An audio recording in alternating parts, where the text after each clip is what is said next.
Hello जी, आप लोगों को न्यू स्लाइड में आ रही है?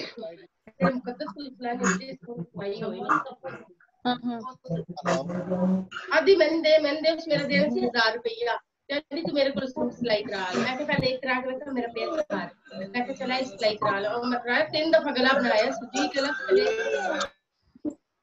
हेलो अस्सलाम वालेकुम। ये मुझे कोई बताएगा कि जी आपको न्यू स्लाइड नजर आ रही है? जी जी जी सर। चलें हम शुरू करते हैं।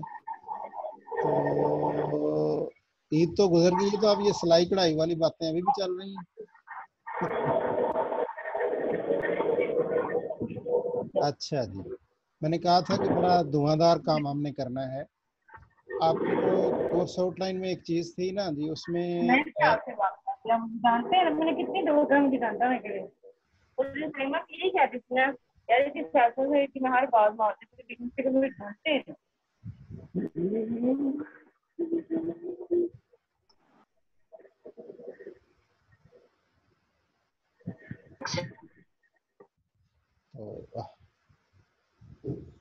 अच्छा जी, इसमें आप देखें जी, जो हमें काम करना है वो ये है कि टाइटल था हमारा कि सेकंड, एक था cognition cognitive biasness of the text selection. Second है आज का जो टॉपिक हमारा जिस पे हमें बात करना थी वो पॉलिटिक्स ऑफ इंटरप्रिटेशन। तो जिस तरह हम चीज़ों को समझते हैं, अज्यूम करते हैं, परसीव करते हैं, फिर कोशिश करते हैं अपने हिसाब से अपनी अंडरस्टैंडिंग के मुताबिक उसको इंटरप्रेट करने की। तो इंटरप्रिटेशन ऑफ रिसर्च रिजल्ट्स जो है ये बहुत बड़ी टेक्निकल काम होता है। यहाँ again on the basis of biasness ही होगा वो जो हमारा होगा इंटरप्रिटेशन का स्टाइल, तो that will be a sort of politics. So जी, ये किन्हें बात करनी है, बताइए क्या बात करनी है? हेलो हेलो जी जी, आपकी आवाज बहुत कम आ रही है। आवाज कम आ रही है जी? जी सर, कभी कभी ठीक आती है लेकिन बहुत कम आ रही है। ये आपके माइक का मसला है, मैं तो जी अपनी पूरी हिम्मत से बोल रहा हूँ। तो सर अभी सही सुनाई दे रहा था जी, अभी सही सुनाई दे रहा है। अच्छा थैंक यू सर। ठीक हो गया, चलें। तो लिखने देखना है कि जी इंटरप्रेट कैसे करना है उसको, क्वालिटेटिव स्टडी को ना जी। Let's see.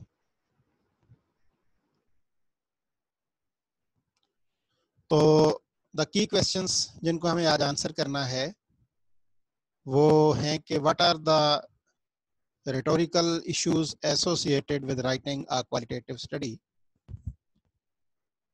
What are the overall rhetorical structure for writing a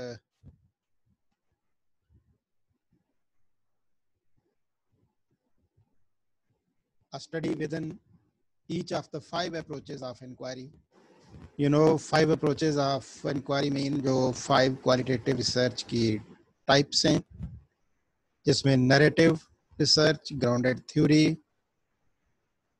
ethnography और case study, phenomenology। इन 5 के अंदर किस तरह हम राइट अप कैसे करते हैं? What are the embedded rhetorical structure for writing a study within each of the 5 approaches inquiry? And how do narrative structures for the 5 approaches differ? इन सवालों के जवाब हम देंगे तो हमें उस मेजर क्वेश्चन का जवाब मिलेगा, जो कि मेजर क्वेश्चन ये है कि पॉलिटिक्स ऑफ इंटरप्रिटेशन। तो यहाँ दोनों बातें कवर हो रही हैं, बायसनेस भी और पॉलिटिक्स भी, और राइटिंग एकेडमिकली, किस तरह एकेडमिकली हम राइट अप कर सकते हैं अपनी सर्च के रिजल्ट्स का। Rhetorical issues are number 1 reflexivity and representation. Up to reflection किस तरह की है, और हम रिप्रेजेंट कैसे करते हैं अपनी कंक्लूडेड थिंग्स को, कंक्लूडेड बातों को। राइटिंग फॉर डिफरेंट ऑडियंसेस, क्योंकि across the culture, across the different ethnographics and different geographical situations के कंसर्न में हमारी ऑडियंस है, तो उनके लिए हमने लिखना है, तो कौन कौन से इश्यूज जो हैं वो हो सकते हैं। Encoding, no doubt encoding is a sort of कि आप किस तरह कन्वे करते हो मैसेज को। फिर है यूजिंग कोटेशंस, अपनी बात करते हुए कोट कैसे करनी है चीजें, कोटेशंस कैसे यूज करनी है। These are the issues known as the rhetorical issues.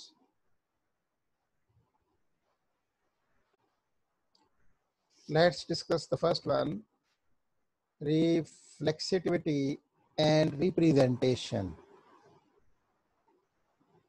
All writing is positioned within a cultural, gender, social, class or personal political stance. तो जहां हमने लिखना है, इन सब चीजों का इम्पैक्ट उस पर होना है, और इन सब क्लासेस ने उनको पढ़ना है, इन लोगों के लिए लिखना है। Therefore, qualitative researchers shape their writing and need to be open about how it is shaped. This is basically the politics towards the writing, कि लोगों को बुरा भी ना लगे, नुकसान भी ना हो किसी का, आप अपनी बात कह भी जाएं और अनवांटेड किस्म की जो है वो ना आए। Resistance. Qualitative writing contains subtexts that position the material within a particular historical and local time and place. Local time place के अंदर according जो historical situation में material को convey करना होता है, that is the sub context. एक major context है research का, और एक उसके sub context को सामने रखते हुए लिखना होता है। Qualitative writings are co-constructed, which means they are representations of interactive processes between researchers and participants. So researchers और participants को के दरमियान इसका कंसर्न होता है, और अकॉर्डिंगली इनको मैनेज करना होता है। Moreover, qualitative researchers need to be concerned with the impact their writing has on the participants. Definitely जो रीडरशिप होती है वो रिसर्च पढ़ के उसका इफेक्ट लेती है, और जो पार्टिसिपेंट्स ऑफ द रिसर्चर होते हैं, रिसर्च होते हैं, वो भी कंसर्न होता है उनका। इसलिए लिखते हुए इन बातों का ख्याल रखना है कि वो रिफ्लेक्ट हों, उनसे मुतल्लक बातें रेलेवेंट जो हैं वो इन लेटर एंड स्पिरिट रिफ्लेक्ट हों। Qualitative writing has an impact on the reader, who also makes an interpretation of the account. No doubt these two have impact as well.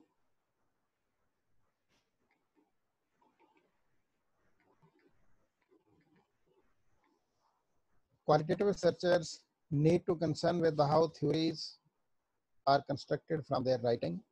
Therefore, the extent to which the participants' words are used to support theories, the extent to which the analysis is an alternative viewpoint or contributes to the common discourse.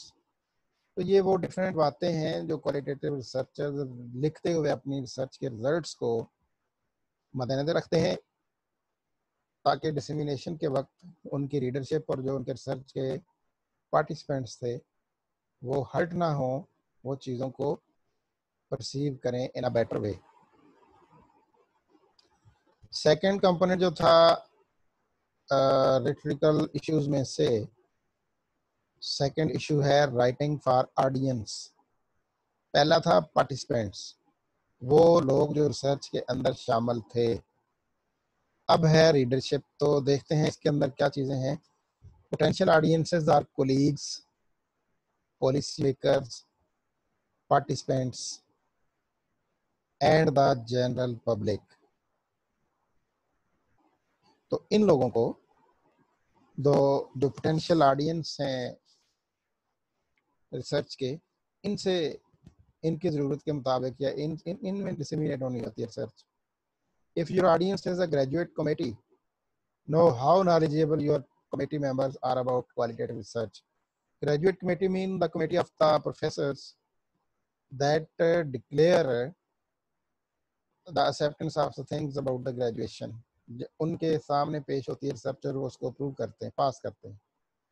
Look at past qualitative dissertations chaired by your advisor. Have qualitative expertise on your committee. Have a peer review of your writing. तो अगर आपने अपनी audience जो है आप graduate committee के सामने पेश कर रहे हैं, आपको ग्रेजुएट कमेटी के मेंबर्स की राइटिंग्स पढ़नी चाहिए, पता चलेगा कि उनकी स्टाइल क्या है। और अपनी रिसर्च को आप पीयर रिव्यू करवा सकते हैं अपने कोलीग से कि वो उसमें देख सकें, कमी बेशी हो तो उसको करेक्ट कर सकें, आपको एडवाइस कर सकें।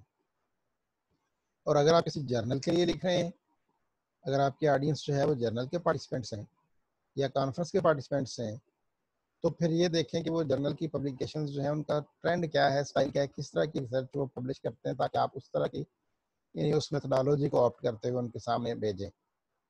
Most of the journals in Pakistan are used to publish the research conducted in paradigm of quantitative research. तो वहाँ आप क्वालिटेटिव भेज देंगे तो उनके जो रिव्यूअर हैं वो उसको फारिग कर देंगे। तो ये डिफरेंट अप्रोचेस, डिफरेंट माइंडसेट जो जेहन में रखने होने चाहिए। फिर उसका लेंथ, उसका मैनुअल क्या है, टेबल किस तरह बनाने हैं, फिगर कहाँ पे आनी है, राइटिंग स्टाइल क्या होगा, एपीए स्टाइल है नहीं है, जो मेथड आपने अडॉप्ट किया है वो थ्योरी, लिटरेचर रिव्यू, ये इन सब चीज़ों को देखें कि वो जो कॉन्फ्रेंस है, वो जो ऑडियंस है, वो जो आपके रिसर्च जर्नल है, उनका क्या स्टाइल है, उसके अकॉर्डिंग लिखेंगे। और अगर पॉलिसी मेकर्स हैं ऑडियंस, तो फिर उनकी पॉलिसीज़ के नैरेटिव को समझना होगा कि उनके यहाँ क्या नैरेटिव बिकता है, उसके अकॉर्डिंग आप लिखेंगे। फिर उसकी कोई एग्जैक्ट समरी होगी, उसके कोई बुलेट्स और हाइलाइट्स में लिखेंगे ताकि उन्हें गो थ्रू होने में, समझने में आसानी रहे। तीसरा इशू जो है वो है the encoding your study. Use the terminology associated with the qualitative research and the qualitative approach you have used in your study. This terminology appears throughout a study. The statement of the problem, the purpose, the research questions, the sampling strategies. हमने चूंकि इन सब चीज़ों को पढ़ा है कि ये qualitative research style का हिस्सा है, उसके अंदर ये टर्मिनोलॉजी यूज होती है, तो ये यूज करनी पड़ेगी। चूंकि वर्ल्ड वाइड रिसर्च क्वालिटेटिव जो है वो बेस करती है इन्हीं टर्मिनोलॉजीज के ऊपर। Glossary of terms associated with each of the 5 approaches, तो अपेंडिक्स में हम उसको लिखेंगे, ग्लॉसरी में भी उन चीज़ों को ऐड करेंगे।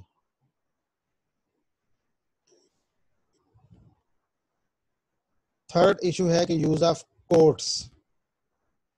Use quotes, short, medium, long, to provide voices of the participants. Narrative statement में हमने देखा ना वॉइसेस ऑफ द पार्टिसिपेंट, कि उनकी हम स्टोरी सुन के जो उनकी कंक्लूडिंग बात है वो हम ऐड कर देते हैं। Use short eye catching quotes, लोगों को स्मार्ट, शॉर्ट और स्विफ्ट जो आई कैचिंग कोट्स हैं उनको जल्दी समझते हैं, लोग पिक करते हैं। एम्बेडेड कोट्स भी इस्तेमाल हो सकते हैं, लॉन्गर क्वेश्चंस, कोटेशंस इस्तेमाल हो सकती हैं। Requires the reader to guided into and out of, यानी within brackets, out brackets, within क्या कहते हैं इन्वर्टेड कामास, आप उनको ऐड कर सकते हैं। अच्छा, अब है जी के रिटोरिकल स्ट्रक्चर क्या हो सकता है। पहले थे rhetorical issues, now we are suppose to discuss the rhetorical structure. तो ये पांचों अप्रोचेस का अलग अलग होगा। पहली अप्रोच को हम देखते हैं जो कि नैरेटिव अप्रोच है, उसमें overall rhetorical structure of the narrative क्या होगा। It should read like a good story, there should be a passage that tells the story of the individual's life or personal experiences, typically a chronology. तो चूंकि हम बात कर रहे हैं इन context of the politics of interpretation, तो interpretation करते हुए ये पॉलिटिक्स ये पे आप कोट करते हो चीज़ों को, स्टोरी में लिखते हो, टिपिकल क्रोनोलॉजिकल ऑर्डर में लिखते हो, तो ये जब पॉलिटिक्स प्ले करता है रिसर्च राइटर तो रीडर के लिए आसानी रहती है चीज़ें पिक करने में और कैच करने में. You can include epiphanies, turning points. You can include themes and surfaced during the individual story. Consider the three-dimensional narrative space. Write about a personal, social, past, present, future. तो किसी भी tense में हम इनको with the amalgamation of all these sentences, all these tenses we can use. तो consider embedded rhetorical structure हम देखते हैं ये क्या होता है. Writing need not silence some voices and ultimately give some more space to the certain voice than others. The spatial element of writing can be used such as the progressive regressive method used in the biographies, like writer begins with a key event and then move forward or backward.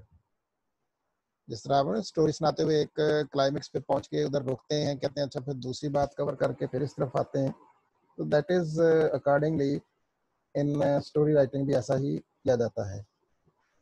Write can use zoom or in or zoom out to write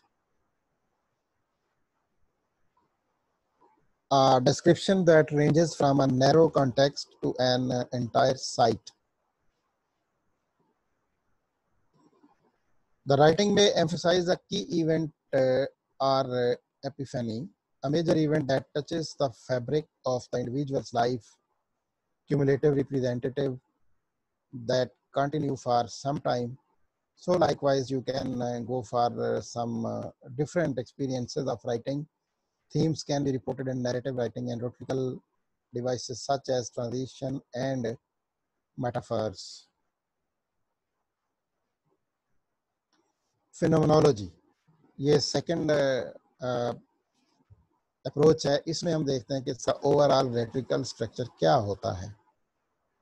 It separates sections for significant statements, meaning, unit, textual and cultural descriptions. And for the essence, can use tables to convey findings, include a passage on the philosophical assumptions of phenomenology, be sure and describe the phenomena and talk about the context in which it occurs. As with the qualitative research, be reflexive and position yourself. Embedded rhetorical structure of phenomenology is the sense of the experience presented through a short narrative paragraph that is based on the textual and structure description. Now we discuss about the grounded theory. Overall इसका rhetorical structure जो है वो कि it presents the theory that develops. जो research ने theory develop की है उसको present करता है, उसको scientific way में लिखते हैं. इसमें open, axial and theoretical coding use की जाती है और डिस्कस किया जाता है कि थ्योरी किस तरह रिलेट करती है एग्जिस्टिंग नॉलेज के साथ. Grounded theory broad writing formats में पैरामीटर्स इसके हैं वो ये है कि develop a clear analytical story, write on a conceptual level with limited description, specify the relationship among categories. तो जी हाशिम. सर मैं ये पूछना चाह रहा था कि ये जो टॉपिक्स आप दिखा रहे हैं तो एक तो नीचे एक पिक्चर दी हुई है और ऊपर जो है कोई बैकग्राउंड हिस्ट्री जो है वो कोई रेफरेंस भी दिया हुआ है कि 1998 या समथिंग एल्स. तो ये क्या चीज है?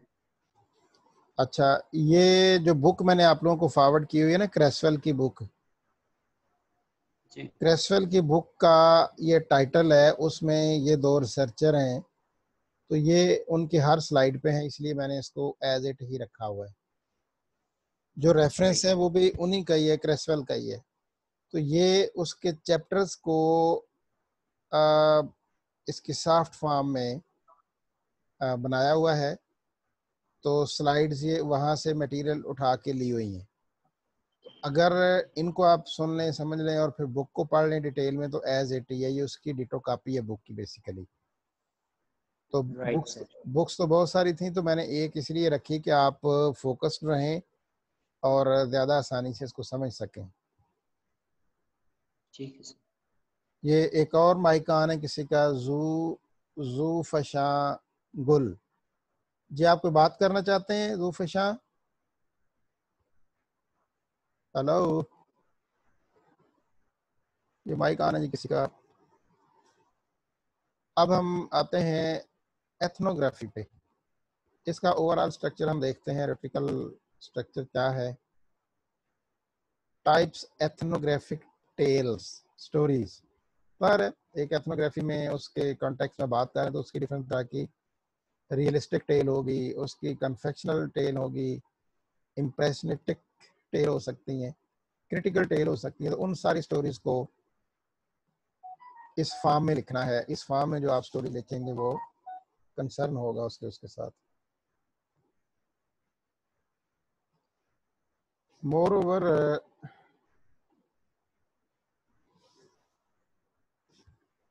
we go for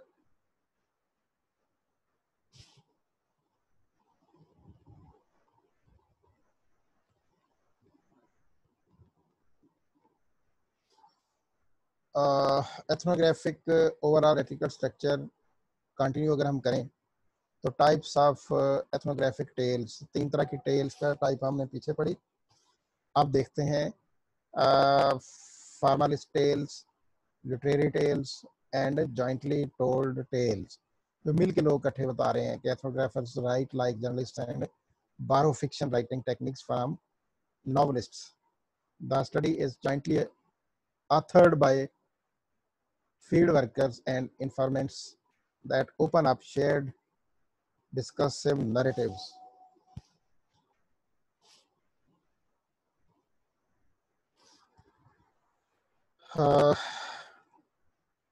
Now we go for case study. The overall rhetorical structure of the case study writing is: the writer opens with a Vagenti, so the reader can get a feel for the time and place of the study. यानी जो reader है, पढ़ने वाला है, वो अपने आप को महसूस करता है उस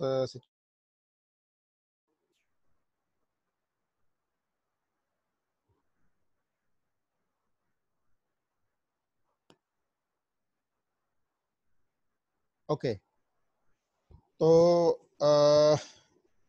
राइटर अपने आप को उस जगह पे, उस सिचुएशन में उस महसूस करता है जब वो केस स्टडी पढ़ता है। तो the issue is identified along with the method and purpose and extensive description of the case की issues are presented so the reader can understand the complexity of the case. Several issues are probed, further assertions are presented. The writer ends with the closing presenting to remind the reader that this is one person's encounter with a complex case. So that is all about the writing of qualitative study.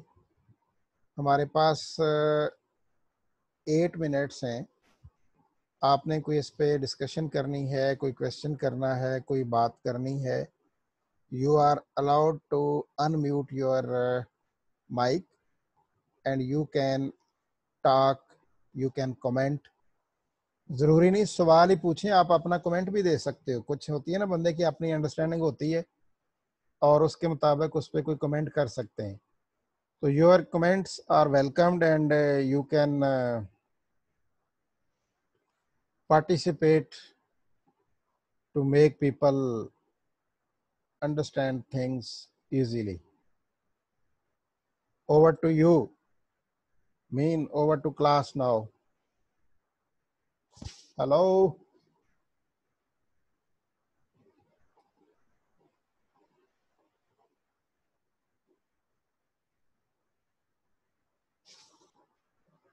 जी हाशिम बोलें।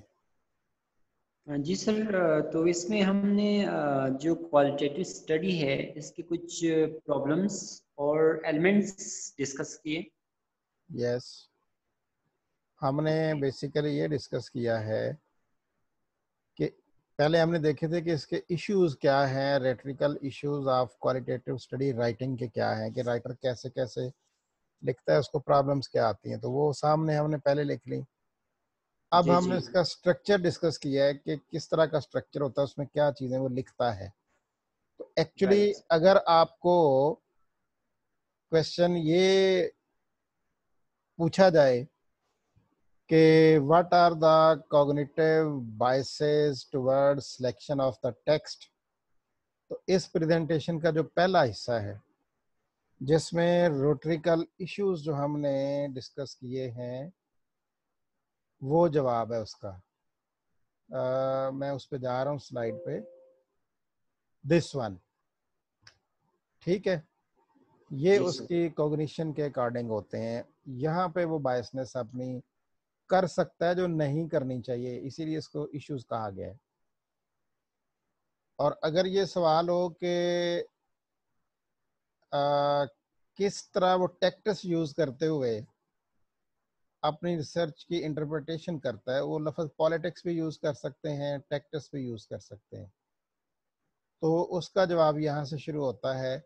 Structure अगर आप बयान करेंगे, पांचों approaches का जो structure है वो बेसिकली उसका पॉलिटिकल इंटरप्रिटेशन स्टाइल है, politics right towards sir. The interpretation है।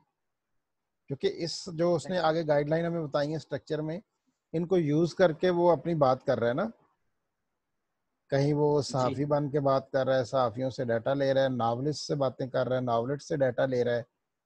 तो एक्चुअल मकसद उसका अपनी रिसर्च के अंदर उन बातों को इस्तेमाल करना है।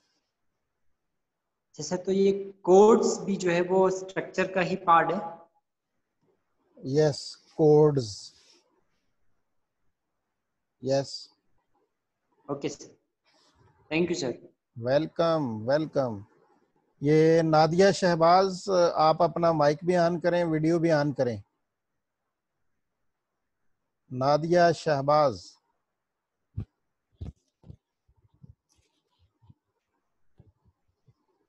उबैद जो रिस्पॉन्ड नहीं दे रहे, आपने उनका नाम नोट करना है। Okay sir.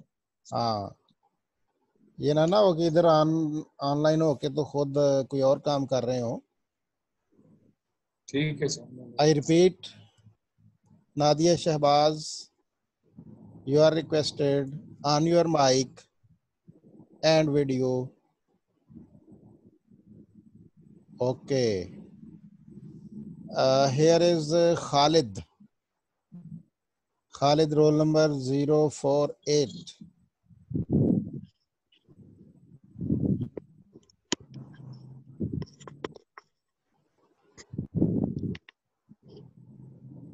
जी नादिया, बात करेंगी आप?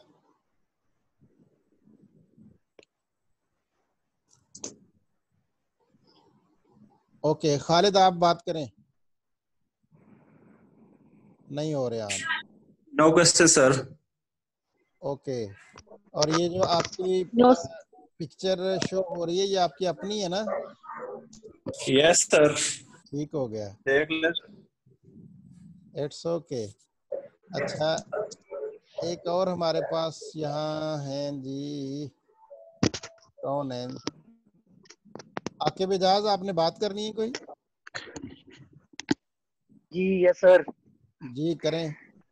सर मैंने पूछना था कि क्रेसवेल के अलावा अगर कोई आप और कोई बुक रिकमेंड करना चाहें।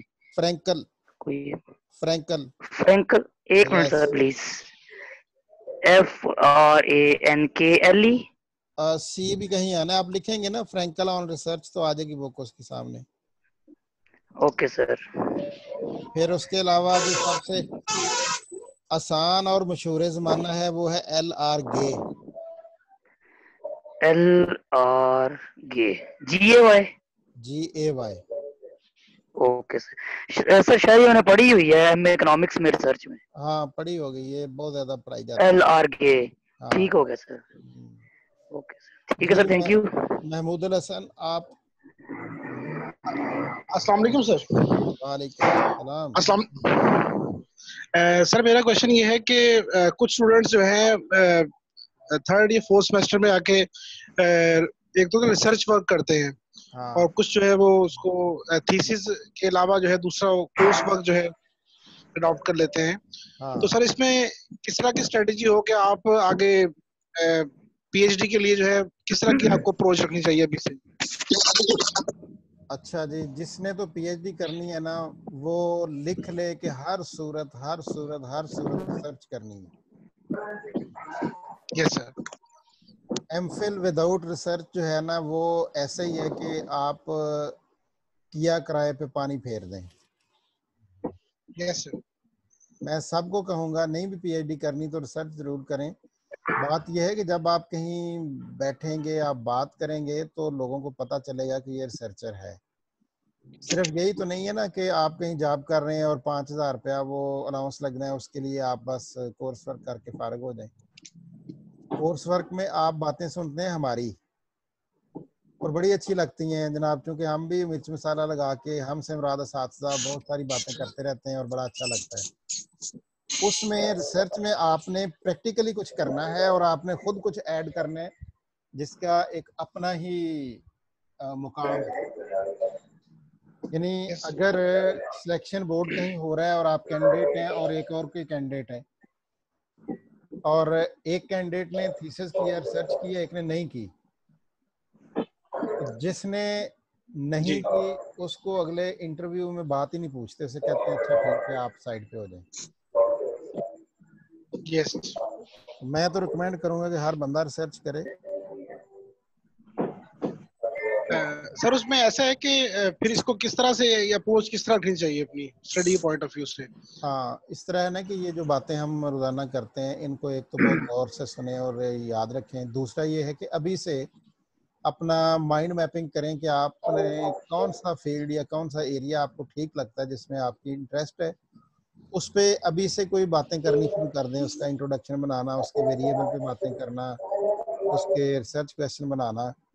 तो फाइनली जब आपको ऑफर हो तो आप वो कहें कि जी मैंने ये मेरा टॉपिक है, मैंने इस पे काम करना है। Right sir.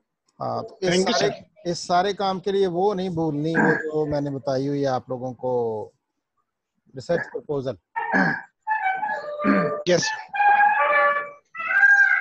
Thank you sir, बहुत शुक्रिया। वेलकम। हाँ जी, और कोई? अब आप लोग वीडियो ऑन करें, मैंने ग्रेड ऑन किया हुआ है। मैक्सिमम लोग अपना वीडियो ऑन करें। I wanted to. अस्सलाम वालेकुम सर। जी वालेकुम अस्सलाम। कौन बात कर रहे हैं?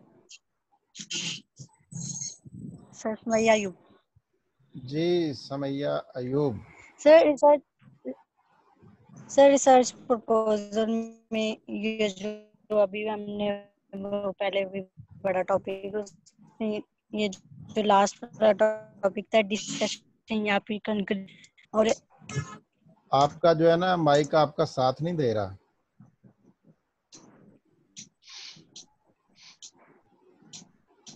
यहाँ पे कोई सुमेरा नासिर